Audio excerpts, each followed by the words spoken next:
UP की सियासत में एक हैरान कर देने वाला मोड़ आया है। बहुजन समाज पार्टी की सुप्रीमो मायावती ने अचानक सीएम योगी आदित्यनाथ की खुलकर तारीफ कर दी। सवाल उठ रहा है कि क्या यह सिर्फ बयान है या 2025-27 की राजनीति का बड़ा खेल शुरू हो चुका है। चलिए समझते हैं पूरा मामला। मायावती ने हाल ही में बयान दिया कि योगी सरकार कुछ मुद्दों पर सही दिशा में काम कर रही है। यूपी की राजनीति को जानने वाले कहते हैं कि बीएसपी सुप्रीमो का इतनी खुलकर तारीफ करना बहुत कम देखा गया है। इसलिए इस बयान से राजनीतिक गलियारों में हलचल मचा दी है। अब सवाल अब बड़ा सवाल ये है कि मायावती ने योगी सरकार की तारीफ क्यों की। इसके पिछले तीन बड़े कारण बताए जा रहे हैं। दलित प्लस हिंदू वोट का नया फॉर्मूला। मायावती जानती है कि बीएसपी का वोट बैंक लगातार कम हो रहा है। यूपी में चुनाव चाहे लोकसभा हो या विधानसभा, बिना हिंदू वोट के बीएसपी की वापसी मुश्किल है। योगी की तारीफ करके वो नया समीकरण बनाने की कोशिश कर रही हैं।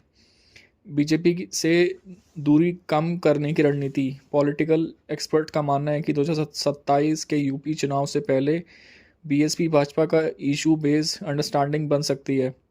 तारीफ उसी दिशा का एक संकेत माना जा रहा है। अखिलेश को कमज़ोर करने की चाल। एसपी लगातार दलित वोटों में घुसने की कोशिश कर रही है। ऐसे में मायावती का ये कदम एसपी की रणनीति का काउंटर करने का तरीका भी हो सकता है।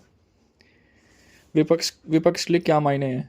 अगर मायावती बीजेपी के प्रति सॉफ्ट होती हैं तो इसका सबसे बड़ा नुकसान किसे होगा? अखिलेश यादव को। यूपी में विपक्ष की एकता पहले ही कमज़ोर है और बीएसपी और बीजेपी के रिश्ते थोड़े ही सुधरते हैं तो एसपी के लिए चुनावी समीकरण और मुश्किलें होंगी। कांग्रेस की स्थिति पहले ही कमज़ोर है तो मायावती के इस कदम से यूपी के सियासत पूरी तरह नई दिशा में पकड़ सकती है। मायावती का साइलेंट गेम प्लान। बीएसपी हमेशा साइलेंट पॉलिटिक्स खेलती है। ना ज़्यादा बयानबाजी, ना ज़्यादा प्रेस कॉन्फ्रेंस, लेकिन जब भी मायावती को संदेश देती है तो वो सीधे इलेक्शन स्ट्रैटेजी से जुड़ जाता है। इस बार भी उनके बयान को 2027 के चुनाव की तैयारी का पहला संकेत माना जा रहा है। तो क्या मायावती ने वाकई सीएम योगी की तारीफ करके यूपी की राजनीति में एक बड़ा दाव खेल लिया है या ये सिर्फ एक सामान्य बयान है?